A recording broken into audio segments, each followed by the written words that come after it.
Welcome to the Feel Better podcast. I'm Charlotte, and I help high-functioning women who look capable on the outside but feel overwhelmed beneath the surface. You're holding it all together, raising kids, navigating relationship pressures, building a career, and wondering why things feel heavier than they should. You're not failing, but it is time to carry things differently. Here you'll get clear insights, practical tools and strategies, and conversations that move the things that are keeping you stuck. This is where women come to feel better. Thanks for joining me.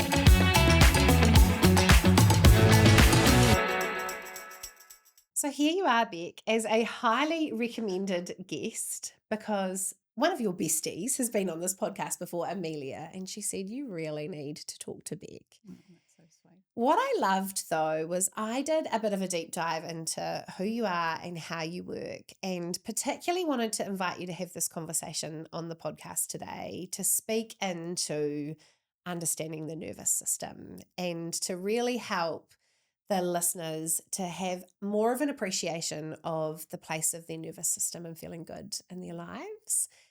And you're a bit of a pro in that space. So I can't wait to hear what you've got to share today. Thank you for joining me.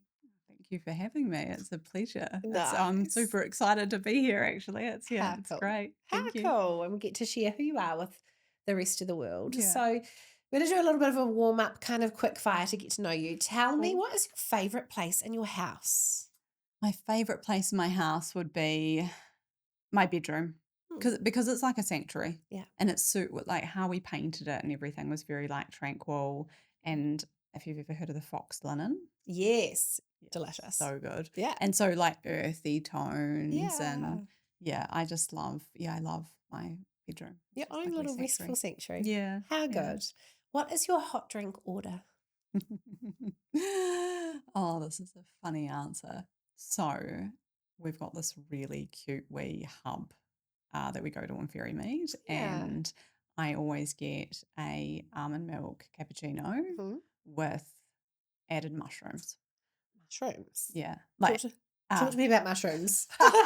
Like medicinal mushrooms, like as in lion's mane or reishi or Yes. something like that. So they have all different ones that you can kind of add in, and Yes. I don't know, it just makes it a little bit more special. So cool. Yeah. And you just decide what you want. Yeah. How good. Yeah.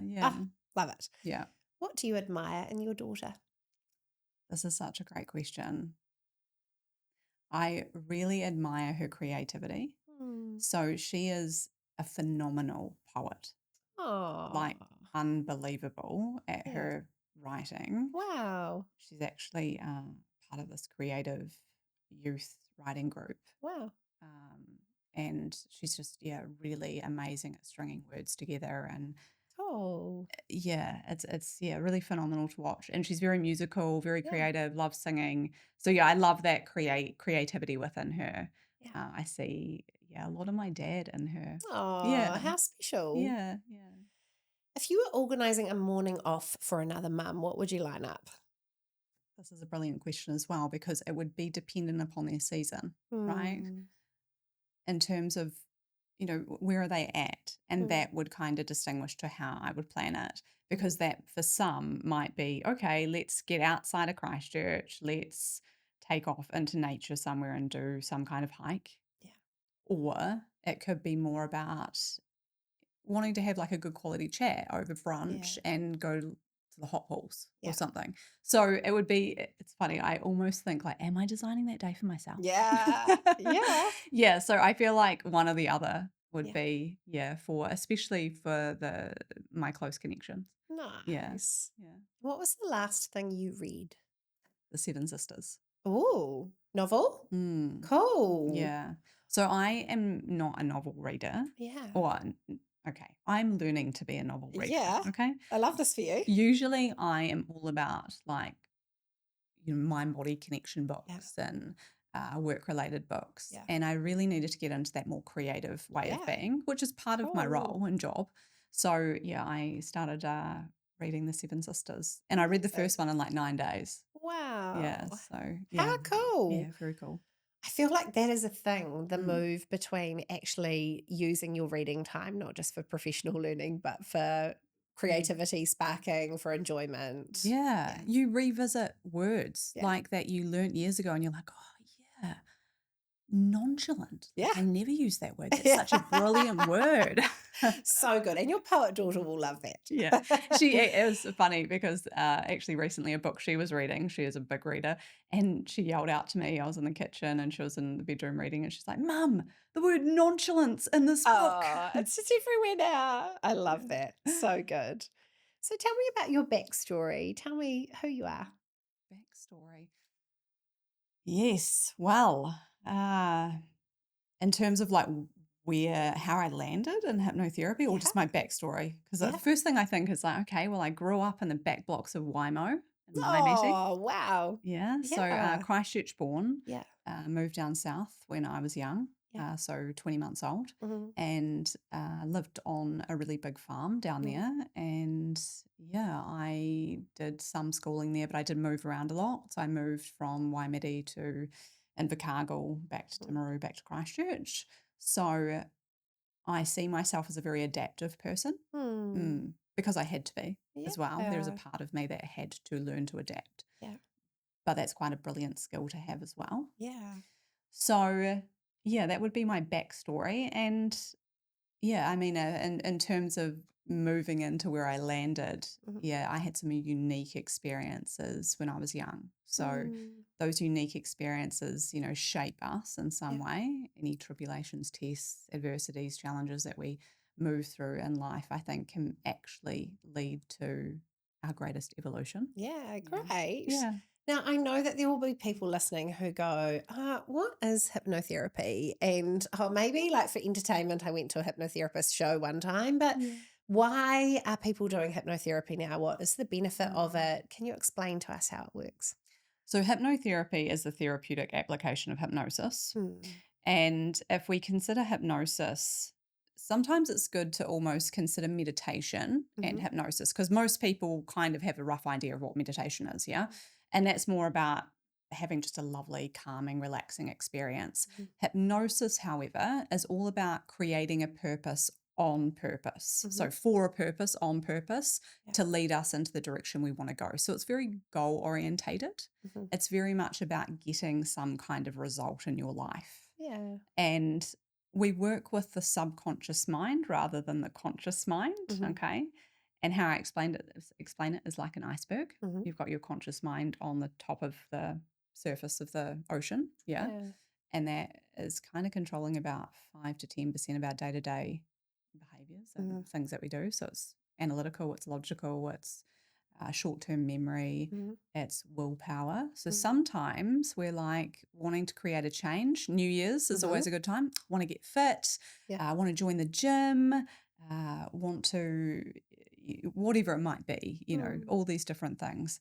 And we last about 3 weeks at it, right? We do Mm. really good for those first 3 weeks, then we fall off the old bandwagon. Mhm. And that's because there's often a deeper program underneath the surface that's running in the Mm. subconscious mind that we're not so aware of. So, Mhm. hypnosis, you could think of like a submarine and you're dropping it underneath the Yeah. water with a zoom lens camera attached to it. Yeah. And you're zooming in on anything that's perhaps limiting that. So, Mhm. limiting belief patterns. Perhaps there's any past traumas that have happened, Yeah. emotions that haven't been perhaps dealt with. And we start to actually reshape them and very much kind of interconnected with brain retraining Yeah. and neuroplasticity. Yeah. So, yeah, in a Wow. nutshell, right? Yeah. Yeah, And yeah. so what drew you to working in that way with people? Mm. I believe that it feels like I've been doing this for lifetimes. Mm. And I believe that I have been having the breadcrumbs my entire life. Hmm. Like I mean since I was really little. Yeah.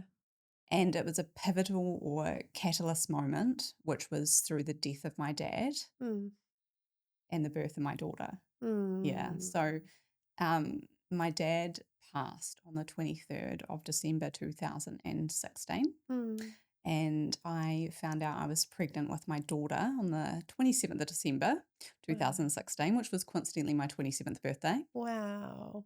So All the there numbers. was a real crossover, Mm. even to the time that dad died and my daughter was born. Wow. She was born on the 23rd of August. And yeah, Mm. so she was born at 1:14. Dad passed at 1:14. yeah, some really unusual kind of serendipity type, Yeah. things. So yeah, that was the Mm. catalyst moment. I was terrified about birth because of Mm. the conditioning of other people, Yeah. right? And it'd be short-sighted to say that birth can't come with unpredictions Yeah. or, an unpredictable nature. It Yeah. can, but I was just riddled with anxiety and didn't realize I'd been living with high functioning anxiety my Mhm. whole life Mhm. and my nervous system just revving, right? So Mm. this was like the Catalina wine mixer to Yeah. absolutely transform my life Yeah. from something, it was incredible. It was so life affirming Wow. that birthing experience to be like, wow, I like, love that. like I've, Yeah. yeah, like had this incredible experience. I can support Yeah. and help other people. So that's where it all started. Yeah. And then I just built upon that and did clinical Amazing. hypnotherapy, then decided to train as a trainer. So I teach Yeah. hypnotherapy Mhm. and trained in fertility and postpartum. And I'm also looking at an integrative medical paper at the moment as well. Cool. Yeah. So, Amazing. yeah, Oh, I feel like we need obsessed. to stay and hang out in the great birth experience Yeah. section of this conversation because I had 3 great births. Amazing. Absolutely found my sport giving birth. Loved I it. love it. Found Nailed my it. sport. Never had been good at anything physical until I gave birth to, 2 9-pound babies and a 10-pound baby at home. Wow. And I think that we really can find birthing a redefining experience, like you've said, that it can Mm. show us our power and be something that really helps to set us up for a different relationship with ourselves.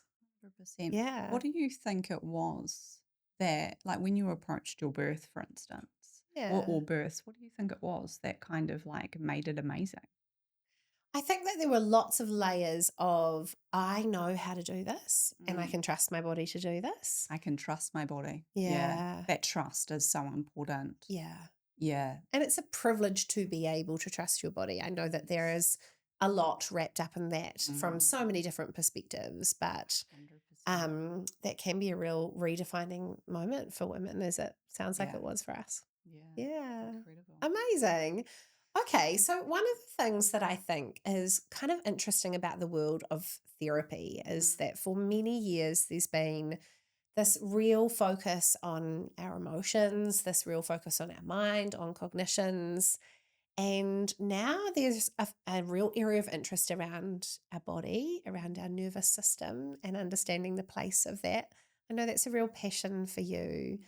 Talk to me about why you're such an advocate for understanding our nervous system. I believe that when we understand the functionality of the nervous system and the responses within us, it begins to shape a little bit of choice. Mm, And it's not to say that those particular responses aren't somewhat, you could say sometimes it feels like they're out of our control. But mm, when they come to our conscious awareness and we understand the fight mechanism and the flight and the freeze, functional freeze or fawn mhm, response, and the difference between what people see to mm, what we're experiencing yeah. starts to shape a little bit of compassion, not just towards Mm, ourselves, but gives us the ability to feel more compassionate towards other people. mhm, So I think there's a real important part for my job when I'm working with people, even a client today, mhm, where we had a really good conversation about the nervous system mhm, and perhaps what response they're experiencing yeah. so that we can start to redefine that. And it's not about, I'm really mindful of using the word change or, Mm, we're not fixing anything. Those mm, responses are really important, right? mm, When we're under a threat yeah. or in danger, we want some cortisol and some adrenaline to Yeah. pump, right? So we can get out of there. Yeah.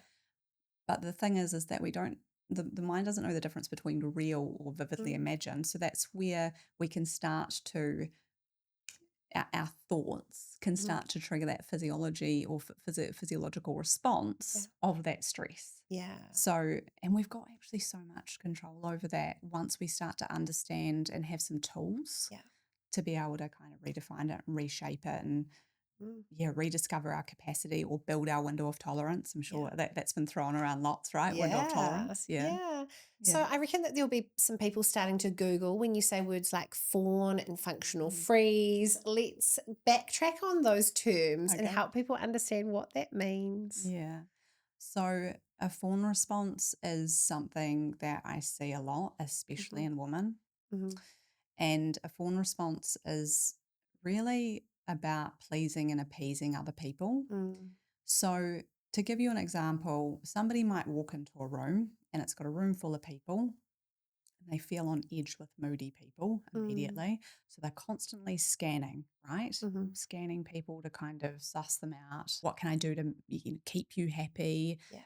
Often, somebody in a fawn response starts to abandon their own needs Mm. and they're very much about showing up for other people. So, they're all about Mm. serving others Yeah. and meeting other people's needs, Yeah. but in that they lose themselves, right? Yeah. Their identity starts to kind of waver because Mm. they're not meeting their own needs, and it's that self abandonment a lot of the time. Yeah. And it can lead to things like resentment and burnout. Yeah. And often it can be also lodged within unpredictable behaviors Mhm. in early life. Mm. So if you lived with anyone where you were tiptoeing around on eggshells, Mhm. you start to kind of very much learn this adaptive behavior to what can I do to make you happy? Yeah. Because that's that survival mechanism, right? Yeah. Like that's how I'm going to navigate life by making you happy. Yeah. Mm. And I can hear people saying, hang on a minute, I thought it was all about fight, flight, freeze. Mm. Now there's another term. I know. Yeah. It gets quite complex, doesn't it? And then the Yeah. functional freeze where Yeah. it's like it's a little bit of a mixture of sympathetic energy Yeah. and then that kind of dorsal shutdown energy. Yeah. So, where we can very much function through the day, Yeah. tick box, get Yeah. everything done, go to work, get the kids off, Yeah. whatnot.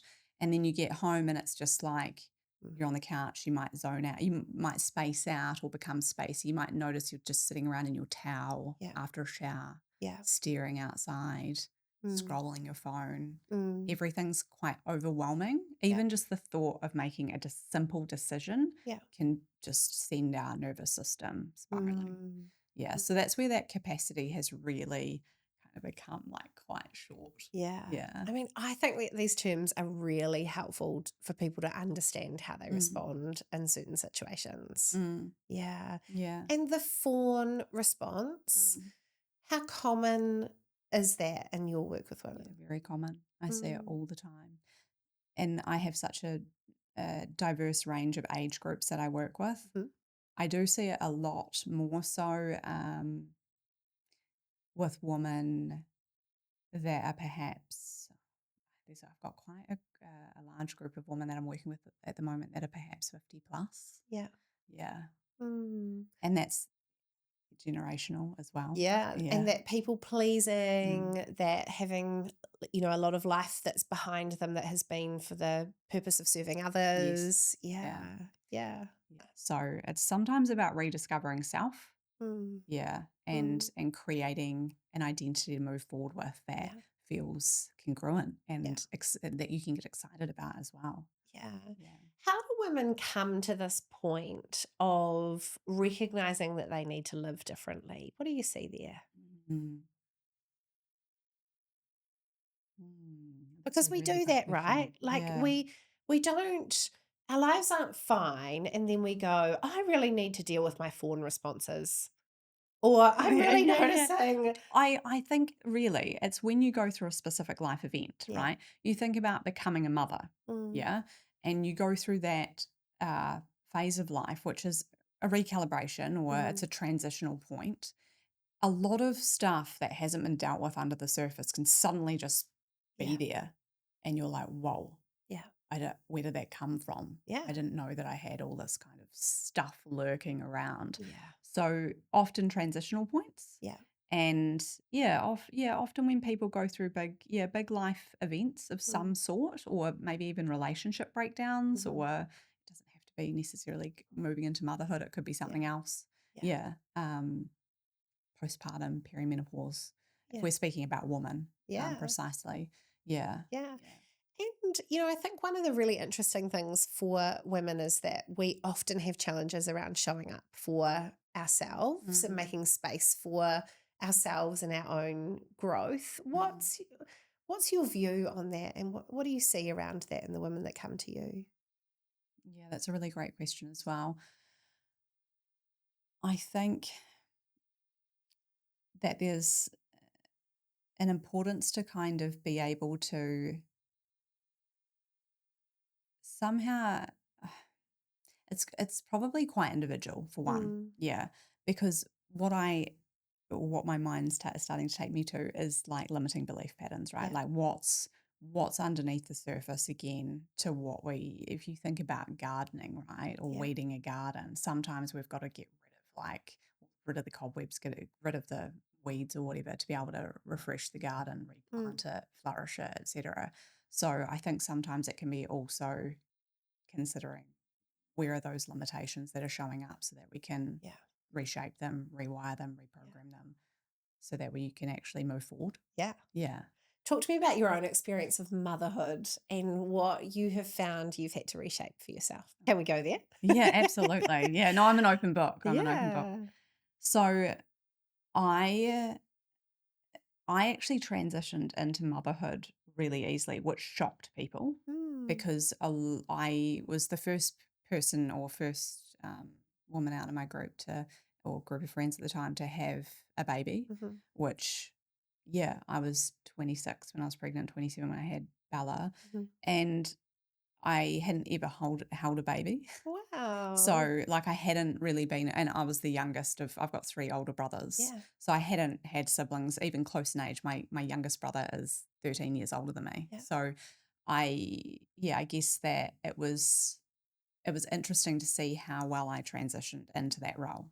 And I loved it. Mm, And then I got to, Bells must have been about 18 months old. mm, And that's where I would say that I started to struggle. Yeah. mm. Yeah, Yeah. very much so. There was, yeah, I mean, postpartum, why, and we're forever postpartum. And Yeah. I have to quote Julia Wilkinson for that because she Yeah. says we're forever postpartum, and Yeah. I've always remembered her saying that.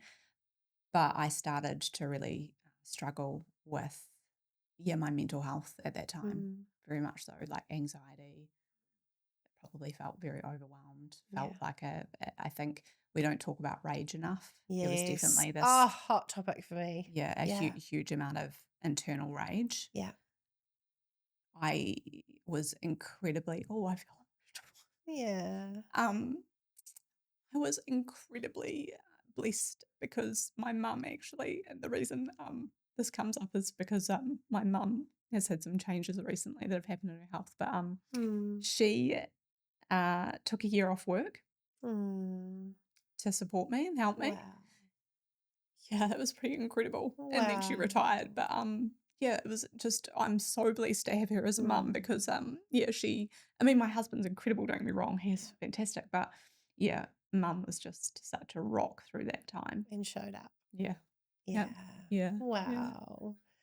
Look I amazing. do know what I expected to have tears today. So yeah, I know Oh, I'm just a wee softy at heart. yes. I love it. I love it. Yeah. But I think that, how interesting it will be so interesting for people to perceive you today Yeah. as this soft, lovely, together person. And here Mm. you are talking about your experience of rage. Yeah, 100%. Yeah. Mm, I mean, even, in terms of the nervous system and everything, like right now, if I'm really honest, yeah. and I very much kind of thought about this coming up is, Mm, speaking about safety for the mm, nervous system. I've been moving through doing some dysregulation yeah. and some not feeling so safe in my nervous system Yeah. in the last year Yeah. after mum's Alzheimer's diagnosis. Mm, So, and I want to be honest about that yeah. because, well, the thing is that in a therapeutic role, we're still human. Yeah. We're still going to have things that rock us. We're still Yeah. going to have those tests, those challenges. Yeah. And sometimes we're going to feel like we're falling apart, Yeah. right? But the good thing is that, you think about something falling apart, we've got the Mm, ability to be able to build it back together. yeah, It just might take a little bit of time. yeah, So it's going to look different for everyone to how we kind of do that too. So, absolutely. mm, And I think so often we forget that sense that actually how much and how much more of a state would I have been if I didn't have the skills that I mm, have? Like, we can feel like we're experiencing less safety than we're used to, but we're mm, still actually holding ourselves pretty mm, well. mm, Yeah. yeah. I think it's so important for women to have that ability to be honest with other Mm, people, but there is this piece that we struggle with around honesty with ourselves, hey? mm, And being able to say, I'm looking at what I'm doing and I'm not safe, or I'm pleasing people too much, or I'm mm, actually, it looks like this at work, and then I'm showing up at home feeling like a zombie. yeah. How hard is it for women to be honest about where they're at with themselves? I would say that sometimes there are some blind spots that are going on. We Excuse all me. have them, right? We all have different blind spots where we're not so aware. So we might be in Mm, that autopilot mode where we don't yeah. even necessarily know that we're in that space of meeting other people's needs and doing everything for other people Mm, and uh, kind of, yeah, like I say, on that autopilot to be able to recognize it. And yeah. sometimes that's where, when we're working with somebody, there's the ability to be able to kind of pinpoint that Yeah. and discover it or have those open conversations with somebody that you do feel safe with Mm, to be like, hey, have you thought about this perspective? mm, Have you thought that maybe this is going on for you? What do you yeah. think about this? Yeah. And asking the questions, not necessarily saying that that's right, but Yeah. asking the question whether there is something deeper that's presented. Mm. Yeah. So I want to take a step back because this Mm, question around do you feel safe within yourself? I mm, know that there will be people listening to this who that's a really new question for them. And being able to ask, yeah.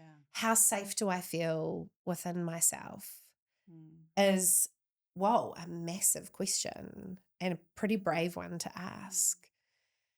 What do you think the responses are that can come up for people around that, around not feeling safe and what that might look like? I would say that from a work perspective, if I consider people that I work with, Mm, we have to start to dig down mm, to discover their relationship with trust, yeah. self trust, Mm, body trust. yeah. And so often I would say that sometimes that might be wavering. Hmm. And I really do relate to this right now. Yeah. Yeah. And so being able to develop a stronger sense of trust to be Mm, able to develop that safety as well. mm, Because I think if you just ask somebody, how safe are you feeling? yeah. Yeah, Yeah. pretty safe. Yeah. Like it wouldn't, it's consciously they might not be able to really necessarily connect with that question or, Mm, answer the question. And also we have to consider how much people are disconnected to their bodies. yeah. Yeah. Yeah. The word disconnected was just sitting with me there. Tip Like you too. the phrase, actually, to be really honest, that was coming to mind was disconnected zombies. Mm, And I think that for a lot of women, they are mm, so busy. They are so out of relationship with yeah. themselves. They're so on autopilot, caffeinated, medicated, Mm, cortisol fueled, yeah. like running through their own Yeah, lives. for sure. And I know that there will be people listening to this who are going tick, tick, tick, that actually feels like me. What are the first steps that you take if you start to recognize that actually you're not feeling safe? The first step is that awareness. I Yeah. mean, brilliant. Like, that's amazing just to have that courage to actually be aware of it. Mm, Yeah.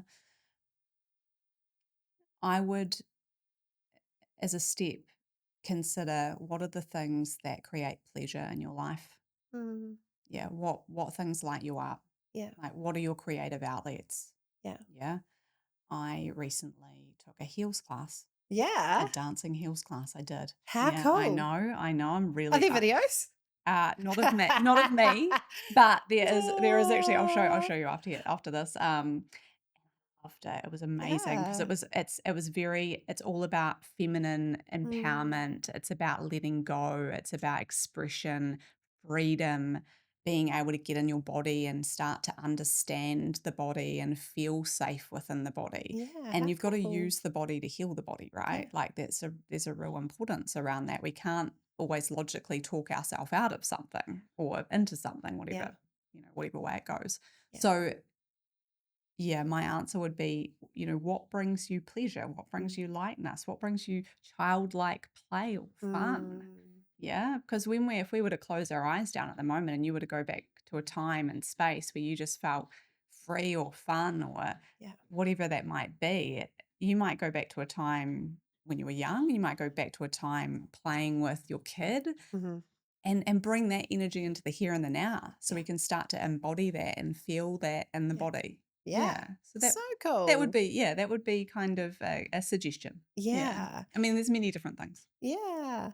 I Mm. wonder whether for so many women, they don't know what good really looks like for their own Mm. lives in You're right. terms of what it looks like to feel safe, to Mm. have days that do include joy and Mm. feeling connected to yourself and those sorts of things. Mm. Do you see women who are in that space? Yes. Yeah, Yeah. absolutely. Yes. And, something I often say to clients is that when we wake up in the morning, we don't just dress ourselves with clothes. Yeah. We dress ourselves with the familiar thoughts and Yeah. feelings of yesterday. So if a feeling starts to become very habitual, Yeah. right, we start to look for it unconsciously. So if we're, waking up in the morning and it's kind of like, oh, where's that anxiety that I've been wearing? Yeah. Oh, now I feel good to go for the Yeah. day. And, it's obviously working in that way to protect us and Yeah. help us in some way and meeting some kind of unconscious need, perhaps. Yeah.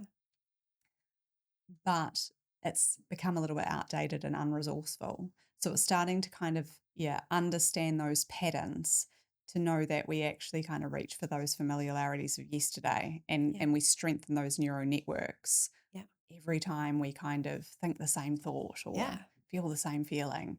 Yeah. So we have to start to, and like I said before, we don't know the difference between real or vividly imagined. Yeah. If we started just using our imaginations like a child Mm. and started imagining like something wonderful, like a beautiful, like we could go just to a beautiful sanctuary in our mind's eye, like let's go to Italy. Yeah. I don't know, like let's go to like Tuscany in Italy. Yeah. Beautiful, amazing. And let's just imagine that space Mm. somewhere there, see what we see, hear what we hear, feel what we feel, Mm. and start to connect in with a feeling of comfort. What would that be Mm. like? Yeah. Yeah. Yeah. So, we can play with those Yeah. concepts to start to actually build all of those lovely feelings in the body. Yeah. Yeah. And feel that more often. Yes. Yeah. With my clients before the summer holidays last year, I set them, most of them, a challenge around finding a time within the summer that they felt really deeply relaxed. So maybe they were floating in water, maybe they were walking in the bush, maybe they were on a sun lounger somewhere, or, really like lying on the couch and absorbing the laughter of their family, or Mm. somewhere that felt really deeply relaxing. Mm. And I was encouraging them to grab that moment and to be able to kind of preserve that for themselves as a meditation through this year that they could transport themselves back to within their minds to Great. be able to experience on that sensory level again. And that is something that I've got those places that I can take myself to, that I can feel I have the benefits of that holiday Oh, all over again because I can go there. And I feel like this, like finding your own place that you can return to is such a gift for us that we just don't understand enough. yeah, 100%. Yeah. I mean, that's like a safe place visualization, Yeah. right? Like you're like a hypnotherapist in those moments, yeah. Yeah. But that's the power of the imagination, Yeah. and there's logic gets us from A to B, but imagination takes us anywhere, Yeah. and So that's cool. we need to use more of our imagination, that playful kind of energy. Yeah. Yeah. So let's think about someone who's listening to this going, oh, that sounds really interesting. What do I do to bring my imagination forward to benefit me in my life now? What advice have you got around that? In terms of how to learn, Yeah. yeah, and it is sometimes a relearning, isn't it? We're imagining all the time, Yeah. for one. And I guess it comes back to that space of awareness. Yeah. So, what are we imagining? Because often when I'm working with people, we're imagining worst case scenarios, Yeah. right? We get really good at that, and we build like a big narrative or Yeah. a chapter book, right? Yeah. We want to get really good at rehearsing or imagining best case scenarios. Mhm. So really, we're just doing things the other way around. Yeah. And the first thing we need to kind of consider is an interruption. Like, Yeah. how do we interrupt that? Yeah. Because when we're in those spaces of perhaps getting on that thought train, that's those almost like threat like thoughts, Mm. we tend to activate that fight or flight mechanism in Yeah. the nervous system. Yeah. And we want a little bit of an interruption with the breath. Yeah. Is a good place to start, right? Breathing for one in and out of our nose, that exhale being a little longer, Mhm. starts to actually bring us back online, starts to connect in with the lower lobes of the lungs that Yeah. connect in with the parasympathetic part of the nervous system, rest and digest. Rest and digest being, that place where we have our endorphins and those wonderful hormones. Mhm. And that's when we can start to come back to that center and then be like, okay, what do I want to imagine here? Like, imagine if everything was going really well. What would Yeah. that look like? What would that feel like? Yeah. What sounds would I hear? Yeah. What music might be playing? Yeah. Yeah, So cool. If you were feeling really stressed out, what would you do? great question. Because sometimes when we're feeling really stressed out and we've got that kind of more flight energy going, I think of walking through the supermarket like a bat out of Yeah. hell. Stuff's Yeah, happening. You're stuff's getting it happening. done. And we're very much in that overwhelm. Mm. Sometimes we need to perhaps burn off a little bit of energy first. Like Yeah. let's get the body moving. Yeah. Like what's, form of exercise that you love, Yeah. It might be just getting out in nature. Yeah. We're innately drawn to nature. Mm. So perhaps getting out by the ocean, Mm-hmm. getting out into the hills, whatever it might be that you enjoy, Yeah. or discovering what that person enjoys. And yeah, being able to kind of move the body first. Mm-hmm. Maybe that's dance. Maybe it's Mm. a heels class. I don't Yeah. know. Because yeah, if we're really kind of in that stress state where it's like that head up energy and we need to actually get moving, Yeah. perhaps, telling somebody to take some breaths and Yeah. to close their eyes and imagine a great scenario Yeah. isn't necessarily going to meet them Yeah. or land that Yeah. well. Yeah. How do I get this energy out of my body? I find such a Yeah. good question. Yeah. I bought myself from Kmart a little rebounder trampoline. Oh, cool. And I bought it home in the box, Mm, and my husband was sitting on the couch, and I kind of I waited for the kids to be in bed. I needed him to help me set it up mm, and, get the tools out to make it work. And I arrived and said, look, you're going to laugh at me, but, mm. here's this little mini trampoline. And he's like, we've got a trampoline. It's outside. I'm like, no, this is like a me thing Yeah. that anytime I can take 5 minutes to go and do this little Yeah. thing. I'm not doing any set routines on it. I'm not watching videos. I'm not lifting weights on it. I'm not doing anything. I'm just using it as a Yeah. go and have a bounce in the garage moment for Yeah. mum. Yeah. It's an interruption, right? Like Yeah. even for a couple of minutes. Yeah. Like just being able to interrupt that pattern that's Yeah. playing out. Yeah. Yeah. That's awesome. I've really wanted to try that. So Yeah. $79 it came out, I think. brilliant. Anyway, so we've done the interrupting, then what are we doing to resolve the stress? So if we create an interruption, then we need to create a resource, Mm. right? So we might create an anchor from there. Yeah. So how do we anchor it? And people are like, what are anchors? Yeah. What does that mean, Yeah. Bex? We can create anchors where it might be like we could anchor something to the breath, for instance. Mhm. That's kind of innate, that's easy. We might anchor it to a smell. So sometimes we could take an essential oil because Yeah. smell's evocative. Neurologically, it's the fastest way to create a stimulus to be Mhm. like, when this, then that. Like if Yeah. I said to you, um, imagine freshly cut grass, Mhm. you might go back to a time, the first time that you had that experience of Yeah. laying on the lawn when you're a kid or something, making daisy chains. I don't know. Yeah. So yeah, being able to anchor that that interruption, that response, that Yeah. state change to actually an anchor. Yeah. So it's like when this, then that. Yeah. Yeah. Yeah. Wow. Mm. Cool. Yeah.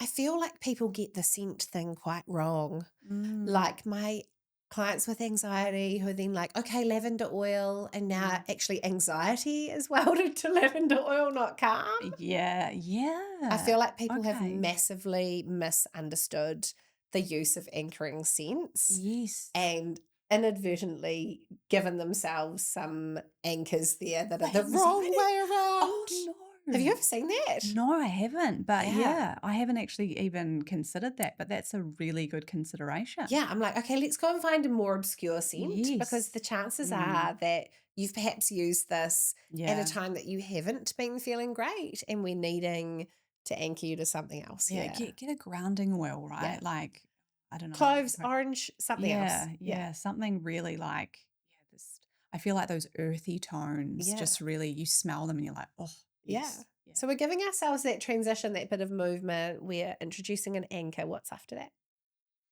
Yeah, what's after that? Um, Practicing it. Yeah. Yeah, practicing it. We want to be able to practice that state change, that Mm, anchor. So very much it's, if we've got the anchor on board, say it's smell, like some kind of lovely, grounding smell that we've anchored it into with an essential oil, it means that when we kind of maybe put that on a tissue, we can smell it, mhm. take a few deep breaths and be able to go back into that state Yeah. of like calm or whatever it might be. Mhm. It might not be calm. It might be, you might be wanting to anchor like a citrus smell to make Yeah. you feel energized. Yeah. Yeah, we can play around with those concepts. Yeah. But often it's sometimes we need to go to somebody to kind of learn the Mm. process so that we feel kind of like, oh yeah, cool. I understand that. That's good. Yeah. Let's try that out. Yeah. Yeah. Talk me through what you do when you're stressed. Yeah, great idea. So I just run around like an absolute headless chicken. No, Yeah. I mean, sometimes I we, yeah. do. So something that I've actually recognized in myself in recent times is that when I am doing a bit of dysregulation, Mhm. and I say doing dysregulation because I'm actually Mm. kind of disassociating and creating a bit of space Yeah. from it by changing Yeah. my Love language. it. And I think about stacking the dishwasher or unstacking it. Mhm. Like rapid pace, like I am an Yeah. Olympian Yeah. doing that. I'm like, why am I doing this at rapid speed? Mm. Like, where have I got to be? Yeah. Right. So, the first thing, that awareness interruption to be like, okay, it's absolutely fine to slow down right now. Mm. And so sometimes it's a little bit of a self coaching piece to Mhm. talk myself through slowing down Yeah. and being able to actually do that process Yeah. and check in with my body just for a moment, just kind of Mm. stand there and be like, okay, let's see how the body feels and then carry Mm. on. So again, Mhm. I'm kind of creating a bit of a interruption with Mhm. what I was doing to what I want to do. Yeah. Yeah, so that would be definitely one thing that I would do. In terms of managing stress, I'm a real fiend for exercise. Mhm. So I do a lot of strength training and Mhm. resistant training. I am I love reformer Pilates. Yeah. So I do a Cool. mixture of that, Yeah. which I find both of those are really great for stress dependent upon the state that I might have Yeah. been in or what type of stress I might be experiencing. Yeah. And dance. So this Yeah. new space of exploring this heels dance and Yeah. embodiment and things. Cool. Yeah, so those would be my main go-tos. Mm. And then along with being able to utilize some, when I say self-hypnosis, uh, yeah, self-hypnosis templates, let's call Mhm. them that. So Yeah. they're kind Cool. of quite quick. Yeah. Yeah. They're not, you get in, get out. Yeah. Get in, do the thing and get out. Okay. Yeah. There are people saying, "What's that? And how do I do that?" Yeah. Well, What can you share? there's a process of kind of learning at first. So it's Mm. kind of like a 10 to 15 minute learning process Mhm. where I would take somebody through a little bit of like a self hypnosis template. Mhm. And then we would have a practice part of it. Yeah. So with the practice part of it, yeah, it might take 10 to 15 minutes to learn. But then once you've got it down pack, it's like a 2 to 3 minute process to actually rehearse. Yeah. So when we wake up in the morning, something to mention, when we wake up in the morning, when we go to sleep in the morning, we change brainwave activity. Mm. So we've got like beta, alpha, theta, delta. Mhm. Theta is a hypnotic meditative state where Mm. where the subconscious mind is really open and receptive to receiving new ways of being, new Mhm. ideas, suggestions. Just knowing that means we can create anything from this state, right? Mm. Because our subconscious mind begins to actually take those suggestions on as like reality. Yeah. So this is where we can start to implant bits and pieces Yeah. as we're taking ourselves through this process. It's a couple Yeah. of minutes, Great. first thing in the morning or evening, Mm. like mental rehearsal to how we want to show up for the day. Yeah. Now, I'm not going to say that it's always going to work, Mm. right? Because there's going to be things that kind of, you think about hitting a, tennis ball at somebody, like a Mm-hmm. million tennis balls, and it's like they're going to be able to dodge a whole heap, but they might not be able to dodge all of them. Yeah. Yeah. But Right. we're starting to build that bandwidth, that Yeah. capacity, that window of tolerance. Yeah. Yeah. Cool. So somebody could learn a little technique, a template, a way of opening their mind to another reality. Mm-hmm. Yeah. And we're going to do a little one of those today. Yeah, why not? How exciting. Yeah, Okay.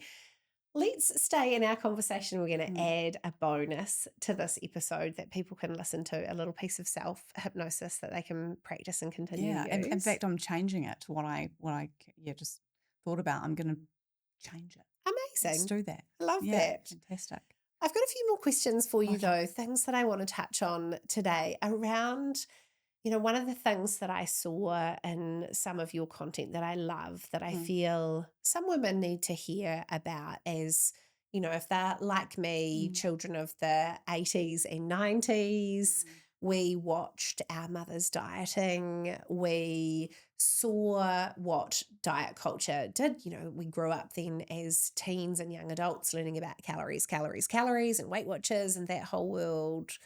And now one of the things we know is really important about food is that it's actually a signal to our nervous system of whether we're safe or not, whether we've got enough of it or not, the right kind of food or not for us, whether we're tolerating processed foods or not. And the message that you have put out there around, food is a signal to our nervous system, I think is so powerful. And I want to make a bit of space for you to talk about that. What's your own journey been there? Oh, that's such a brilliant question in so many ways, because I feel like there's a few things I can build into this question. Yeah. Even around exercise as well. Yeah. And so exercise and food. If I share a little bit about my own journey, through my 20s, it was always about aesthetics, Yeah. the bikini body, whatever that is, Yeah.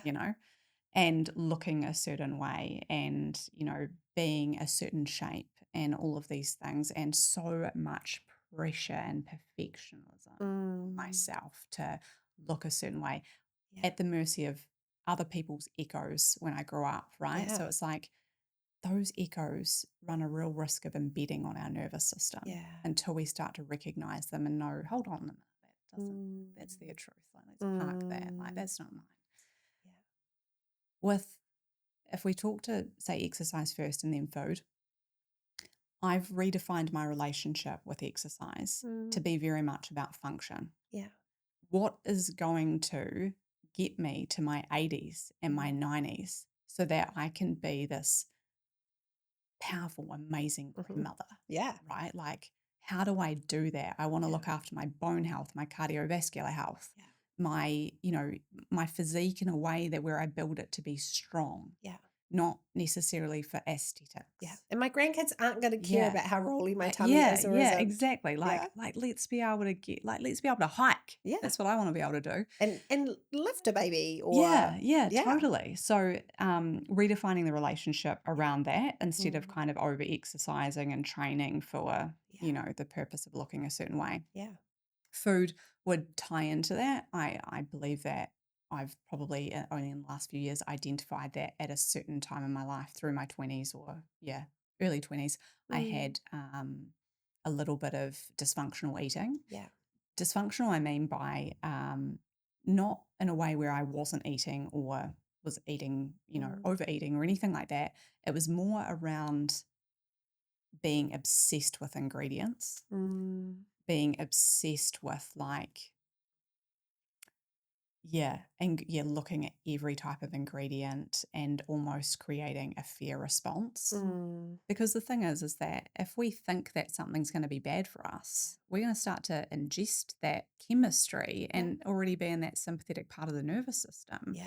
Whereas if we kind of just consider like, this is fueling me, this is fuel right now, even if it's not perhaps the best choice, it's the best choice I can make in the moment. Yeah. Especially if we're busy mothers or whatever the case might be. Yeah. But for the most part, how I look at things and it's quite funny. And the first thing I think about in the morning, or not the first thing I think about probably, but one thing I do think about is how do I build this nutrient dense plate to be able to Mm. signal safety to my nervous system? Yeah. Now, I must quote Amelia Stafford here. Yeah. Shout out to Amelia because Yeah. she very much taught me about this type of Mhm. side of things. And so being able to, add in some more protein or Mhm. add in some more fiber, add in carbohydrates for, energy Yeah. and fats to support our hormones and all that type of thing so that we're actually setting ourselves up in the best respect for the day Mhm. in order to be able to signal back Mm. to our nervous system that we're safe. Yeah. Yeah. So that would be kind of my journey with it. And I would Amazing. say that so many people would, have had, when I say similar journey, some kind of journey when it comes Yeah. to food or exercise and diet culture, right? Yeah. Yeah. I feel like that piece around food and your relationship with your body and how that relates to all of the rest of you, like we're becoming in this stage of life, I think, with all of the information we've got, we're actually having this opportunity to become so much more holistic Mm, between what's happening in our mind, what's happening in our bodies. What are we fueling ourselves with? How are we moving? What are we mm, thinking? How are we feeling? mm, That it's a real opportunity for things to come together while we've got, all of this knowledge on the table mm, and these different perspectives. I feel like we maybe have done some of the catch up from the overly cognitive or overly emotional therapy traditions as they've been. And now the body's entered the chat, the nervous system's entered the chat, and yeah. okay, here we go. We're now able to bring some things together. How cool. Yeah. Yeah. Yeah, definitely. I love that word opportunity, right? Yeah. Yeah. I think it's such a powerful word to Yeah. utilize to be able to build kind of, the best life for Yeah. ourselves with some knowledge and things. Mm, Yeah. In terms of, mm, considering, or yeah, just an educational piece. yeah. Yeah. So More and good. more education available, which is brilliant as long as we, I guess, use it to our advantage. Yeah, amazing. So I know one of the things that is a real area of interest for you is around chronic pain Mm, and chronic health issues. Can you tell us what you see from women that you meet who are journeying through those things? I can. Mm, Mm. Trauma, yeah, is what I say yeah, the most. Yeah. yeah, I won't say that as a blanket rule, yeah. but I would say for 95% of my clients. So, so often for women, Mm. recognizing that the big emotional events they've experienced through their lives have actually been traumatic for them and Mm. are shaping them now, are shaping their relationships with themselves and their Yeah. bodies. That's a really big deal for women to recognize. What do you see there?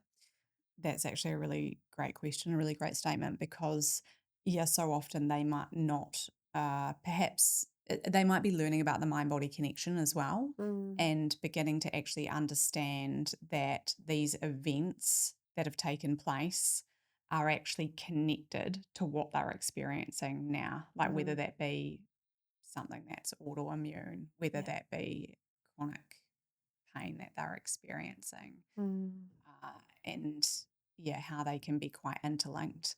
Or perhaps they, they're living in that freeze response as well, or that yeah. fawn response, or there's some kind of, they might be doing a little bit of dysregulation to some Mm, extent, and it's happened for a really long time to how that kind of plays out or pans out, but mhm. can often be connected to those, events from a long time ago. Yeah. Mm. Yeah.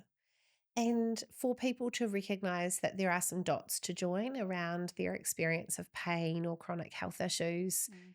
how often do you see resistance from people around joining those dots? I am often the last puzzle piece. Mm, So people are at that point where they're quite open. hmm. Yeah. Unless they've been sent to me by somebody, Yeah. then it's different. Yeah. But if if they've been kind of dealing with whatever they've been dealing with for a really long time, Mm, they come to me a little bit more, I feel open centered or open hearted to be like, yeah. okay, like I want to understand, myself a little bit more. Yeah. Like, let's look to the subconscious mind. Is that Yeah. influencing what's happening? Yeah. So I would say that people are often quite open rather than resistant. Yeah.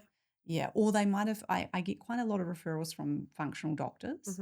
And so they've already been working with somebody functionally, and then they've been like, hey, like maybe work with Bex because she addresses some of the stress side of things and some of the things under the patterns underneath the surface that you might not be so aware of. So yeah, I think when you get it from maybe somebody you've been having great success with as well, it's like, okay, yeah, I'll try that out and see how I go. Yeah. Amazing. Yeah. Cool. Okay. Bec, I know that there are people who are going to be listening to this today, going away with some real wisdom around how they care for themselves and some things that they might try and do differently, some things they might add, some ways of showing up for themselves or making space for caring for themselves and their nervous systems differently. So thank you so much for joining me. Oh, you're so welcome. Thank you for having me. It's been a pleasure. I've loved it. So good. You Yeah. can come back again. Yeah. Yeah. Thank you. Great. If this conversation felt like it was helpful to you, I'd love you to share it with someone else who might need it too. Don't forget to subscribe so you don't miss future episodes. You can find more support, tools, and how we can work together at charlottecummings.nz. See you next time.